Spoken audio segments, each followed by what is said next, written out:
ቸርነቱ ባርኮ ቀድሶ ሳይገባን በዚች የቅድስና ስፍራ በረድኤት ስቦ ያቀረበን እንድናስቀድስ እንድንጸልይ ስሙን እንድንጠራው በዚህ የቅድስና ስፍራ እንድንገኝ የፈቀደልን የአባቶቻችን አምላክ ልዑለ ባሕርይ እግዚአብሔር ስሙ የተመሰገነ ይሁን። ወነአምን በመንፈስ ቅዱስ እግዚእ ማሕያዊ ዘሰረጸ እምአብ ንስግር ሎቱ ወንሴብሖ። በጸሎተ ሃይማኖት መግለጫ ሁልጊዜ እንደምንጸልየው ዛሬ የመንፈስ ቅዱስ በዓል ነው። በመንፈስ ቅዱስ እናምናለን። እንደ አብ እንደ ወልድ የሚሰገድለት የሚመለክ በእርሱ እናምናለን። ማሕያዊ ነውና አብ ፈናዊ፣ ወልድ ተፈናዊ፣ መንፈስ ቅዱስ ማሕያዊ። አብ ላኪ፣ ወልድ ተላኪ፣ መንፈስ ቅዱስ ማሕያዊ ብለን በሀብቲ ቅድስት ቤተ ክርስቲያን ዘወትር ስለ መንፈስ ቅዱስ አምላክነት፣ ስለ መንፈስ ቅዱስ ፈጣሪነት፣ ስለ መንፈስ ቅዱስ ሕይወትነት ትመሰክራለች። ከሥላሴ ሦስተኛው አካል የሆነው መንፈስ ቅዱስ አካላዊ እስትንፋስ ተብሎ ይታመንበታል።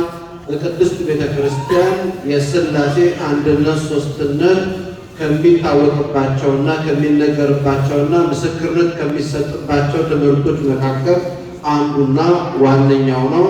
ዛሬ መንፈስ ቅዱስ እልክላችኋለሁ ብሎ ለሐዋርያት እንደነገራቸው መንፈስ ቅዱስን በ50ኛው ዕለት በጽርሐ ጽዮን በእናት ማርቆስ ቤት ተሰብስበው ሳለ መንፈስ ቅዱስ ለሐዋርያት ተገልጦላቸዋል። በእያንዳንዳቸው ጭንቅላታቸው ራሳቸው ላይ በእሳት ላንቃ አምሳል በእነሱ ወርዶባቸዋል። መንፈስ ቅዱስ በእነሱ እንዳደረባቸው የታወቀበት ምክንያት በልሳን ይናገሩ ጀምረዋል። ንባቡን፣ ምስጢሩን፣ ትርጓሜውን የሚያመሰጥሩ የሚያስተምሩ ኃይል በላያቸው ላይ የመንፈስ ቅዱስ ኃይል አድሮባቸው ተአምራት የሚሰሩ፣ ሙት የሚያስነሱ፣ ድውይ የሚፈውሱ፣ ዕውራን የሚያበሩ፣ ቃሉን የሚመሰክሩ ሆነው ተገኝተዋል። በዚህ ምክንያት ቅድስት ቤተ ክርስቲያን ተልእኮዋን በአደባባይ በአውድ ጀምራለች ተብሎ የሚታመንበት ዕለት ነው። ቅድም መምህራችን እንደነገሩን በዓለ ጴንጠቆስጤ ይባላል። ይሄ ጽሩ ቋንቋ ነው። ጴንጤ ማለት 5 ነው። ቆስጤ ማለት 0 ነው። በዓለ ጴንጠቆስጤ ማለት በዓለ 50 ማለት ነው። ጌታ ከተነሳ 50ኛው ዕለት ዛሬ ነው። በዘንድሮ ዓመት ሚያዝያ 12 ቀን ትንሣኤውን አክብረን ነበር። ዛሬ 50ኛ ዕለት ነው። በ50ኛው ዕለት መንፈስ ቅዱስ የወረደበት ሐዋርያት ወደ ዓለም ሂዱና ወንጌልን ስበኩ፣ አስተምሩ፣ እያጠመቃችሁ ደቀ መዛሙርቴ አድርጓቸው ብሎ ያለውን ቃል ለመፈጸም የሚያስችላቸውን መንፈሳዊ ትጥቅ የታጠቁበት ምስጢር የተረጎሙበት ንባቡን ምስጢሩን ያስማሙበትና ልጅነትን በሃይማኖት ሃይማኖትን በልጅነት መስጠት የቻሉበት ዕለት ነው። ዓለም አያውቀውም፣ ሊያየው አይቻለውም። እናንተ ግን በውስጣችሁ ያድራል አውቁታላችሁ ተብለዋል። ዓለም አያውቀውም ማለት ዓለም ሊያየው በማይችል በህቡ በሐዋርያት ልቦና አድሮ ንጽሐ ልቦና ንጽሐ ነፍስ ንጽሐ ሥጋ ፈቷቸው ምሉዓን ሆነው ኃይለ መንፈስ ቅዱስ ተላብሰው ዓለምን ከጫፍ እስከ ጫፍ ወንጌልን ለማስተማር የሚችሉ መከራ መስቀልን የሚሸከሙ ሆነዋል ማለት ነው። መንፈስ ቅዱስ ባደረባቸው ጊዜ ይፈሩ የነበሩ መድኃኔ ዓለም ኢየሱስ ክርስቶስ በዕለተ ዓርብ ሲያዝ ሐሙስ ማታ ሌሊት የይሁዳ ጭፍሮችን አስከትሎ ጌታን በያዘ ጊዜ አጠገቡ የቆመ የለም። ሁሉም ተበትነዋል፣ ፈርተዋል፣ ደንግጠዋል። ነገር ግን አሁን በበዓለ ሃምሳ መንፈስ ቅዱስን ከተቀበሉ በኋላ ግን ደፋሮች ሆነዋል። መከራ የማይሰቀቁ ሊገርፏቸው፣ ሊያስሯቸው፣ ሊያንገላቷቸው ፈጽሞ የማይፈሩ ጽኑዓን ሆነው ተገኝተዋል። ምክንያቱም መንፈስ ቅዱስ ኃይል ስላላቸው የመንፈስ ቅዱስ ኃይል በውስጣቸው ስለተሰጣቸው ይሆናል ማለት ነው። በኦርቶዶክሳዊት ቅድስት ቤተ ክርስቲያን ስለ መንፈስ ቅዱስ የምትናገረው የምታስተምረው ትምህርት አላት። በተለይ ስለ መንፈስ ቅዱስ በጉባኤ ደረጃ የተወሰነ እንደሆነ ይታወቃል። በ381 ዓመተ ምህረት በጉባኤ ቁስጥንጥንያ መንፈስ ቅዱስን በተመለከተ ውሳኔ ተወስኗል። በመንፈስ ቅዱስ ላይ ስሁት የሆነ ስህተት የሆነ ትምህርት ያስተምር የነበረ መቅዶንዮስ ለተባለው መናፍቅ እና ለእሱ ተከታዮች በዚህ ዓመት በ381 ዓመተ ምህረት 150 የሚሆኑ ኤጲስቆጶሳት ተሰብስበው ውሳኔ ወስነዋል። ውሳኔው መንፈስ ቅዱስ እንደ አብና እንደ ወልድ ያለ ነው፣ አምላክ ነው፣ ፈጣሪ ነው፣ ንጉሠ ነገሥት ነው፣ እግዚእ አጋዕዝት ነው፣ ዓለማትን ካለመኖር ወደ መኖር ከፈጠሩት መካከል አንዱ ነው ብለው ወስነዋል። ዛሃቱ ሰለስቱ ወሰለስቱ አሃዱ ይሴለሱ በአካላት ወይኑ አሃዱ በመለኮት ሶስት ስንል አንድ ነው፣ አንድ ስንል ሶስት ነው። የሥላሴ ሶስትነት በሶስትነት አይቆምም፣ በአንድነት አይወሰንም። እንዘ አሃዱ ሰለስቱ ሶስት ስንል አንድ ነው፣ አንድ ስንል ሶስት ነው። ሶስተኛው አካል የተባለው መንፈስ ቅዱስ ነው። መንፈስ ቅዱስ እንደ አብና እንደ ወልድ መንበር ያለው የሚሰገድለት የሚመለክ ነው። እርሱን እናመልካለን። ሊቀ ነቢያቱ ሙሴ በኦሪት ዘፍጥረት በመጀመሪያው መጽሐፉ በምዕራፍ 1 ቁጥር 3 ላይ መንፈስ ቅዱስ በውሃ ላይ ሰፎ ነበረ። በቤተ ክርስቲያን ቀድሞ ነው ስለ መንፈስ ቅዱስ የሚታወቀው። መንፈስ ቅዱስ በውሃ ላይ ሰፎ ነው ማለት መንፈስ ቅዱስ ውሃ የፍጥረት ሁሉ ሕይወት ነው። አጋንንት ውሃን ተዋህደው ፍጥረቱ እንዳይቀጥል ፍጥረቱ መልቶ ሰፍቶ እንዳይኖር እንዳይከለክሉ መንፈስ ቅዱስ በውሃ ላይ ተዋህዶ ፍጥረቱን ይጠብቅ ነበረ ብሎ ታላቁ ሊቅ የቅዱስ ጴጥሮስ ደቀ መዝሙር ሮምን ቀጥሎ ይመራ የነበረው ቀሌምንጦስ የተባለው ሊቀ ጳጳሳት በመጽሐፈ ቀሌምንጦስ በሚባለው መጽሐፉ ተርጉሞታል። ይህንን ሐሳብ እግዚአብሔር መንፈስ ቅዱስ በውሃ ላይ ሰፍቶ ነበር ማለት መንፈስ ቅዱስ ሕይወት ሆኖ ለፍጥረቱ ይጠብቅ ነበረ። ከፍጥረቱ እንዲቀጥል፣ እንዲበዛ፣ እንዲመራ የመንፈስ ቅዱስ ሕይወትነት ጠባቂነት ከፍጥረት ጀምሮ የነበረ ነው ብሎ ተርጉሞታል። በቤተ ክርስቲያናችን እንግዲህ በጽርዕ ቋንቋ ጰራቅሊጦስ ይባላል።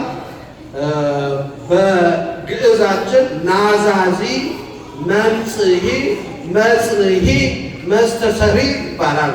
ናዛዚ ማለት የሚያረጋጋ ከሐዘን የሚያስወግድ የሚናዝዝ ሐዘንን፣ ፈተናን፣ መከራን ከሰዎች የሚያርቅ ማለት ነው። መጽንሒ ማለት የሚያጸና ሐዋርያትን ያጸና ከሐዋርያት በኋላ የተነሱትም አባቶች በሃይማኖት ያጸና መከራውን ታግሰው እንዲያልፉ ያደረገ መንፈስ ቅዱስ ነው። በዚህ ምክንያት መጽንሒ ተብሏል።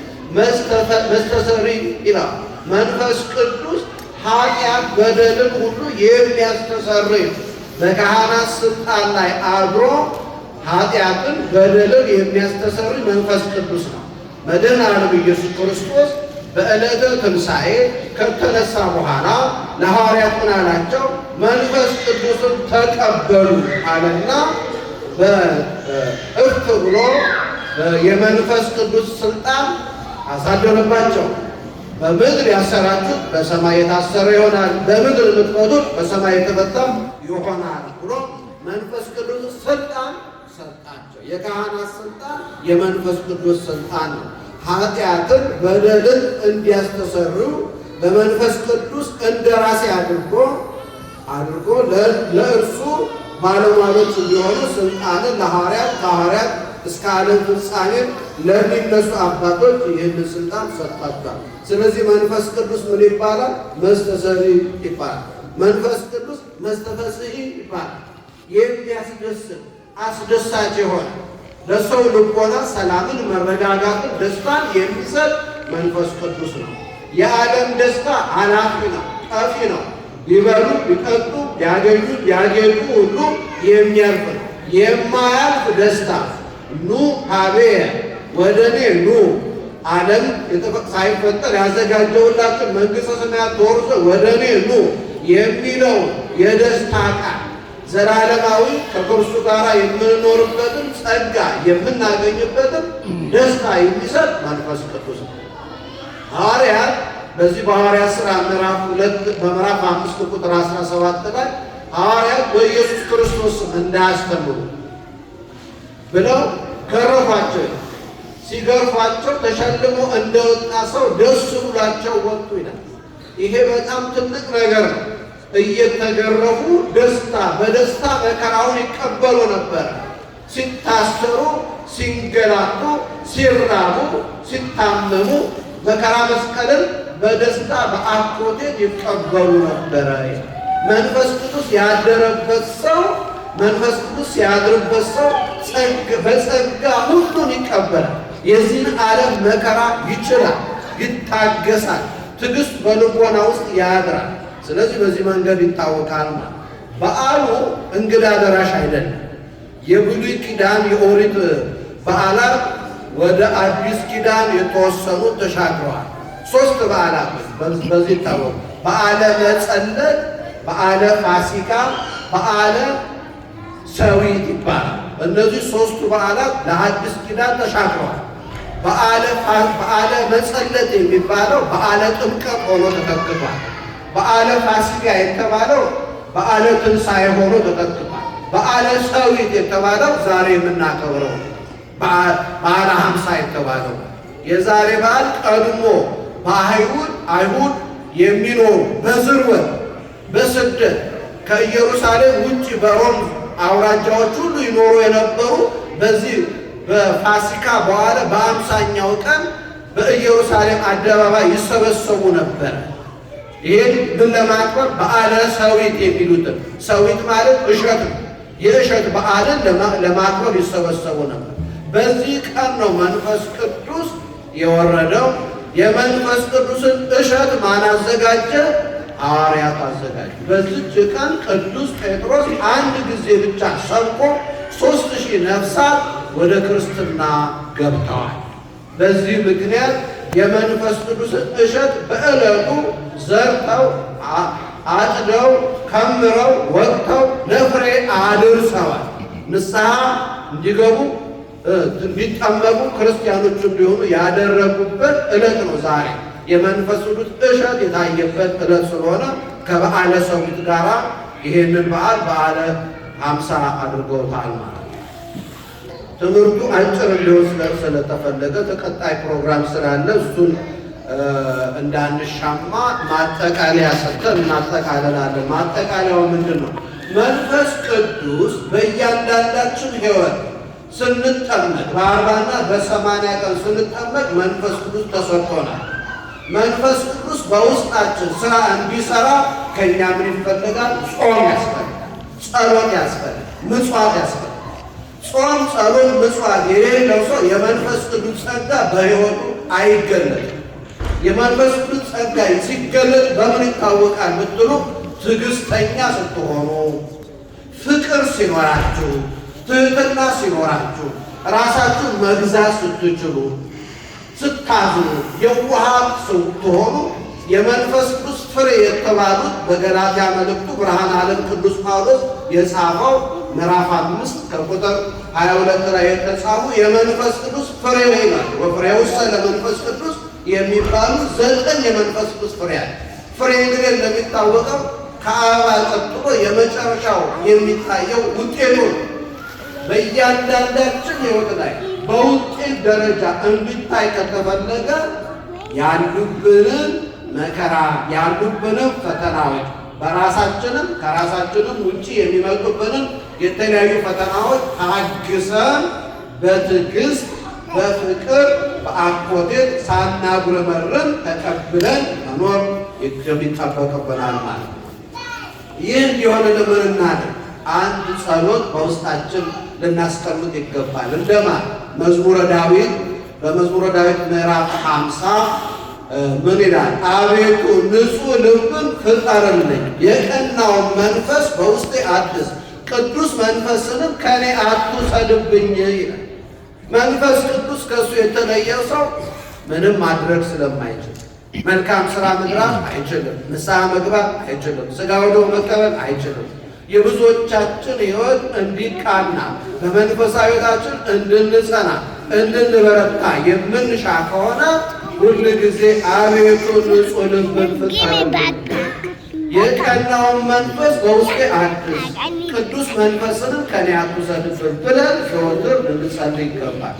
እስቲ ሁላችንም አንድ ላይ እንላለን። አቤቱ ንጹሕ ልብን ፍጠርልኝ። አቤቱ ንጹሕ ልብን ፍጠርልኝ። ድምፃችሁ አይሰማ ወርባችኋል። አቤቱ ንጹሕ ልብን የቀናውን መንፈስ በውስጤ አድስ፣ የቀናውን መንፈስ በውስጤ አድስ፣ ቅዱስ መንፈስንም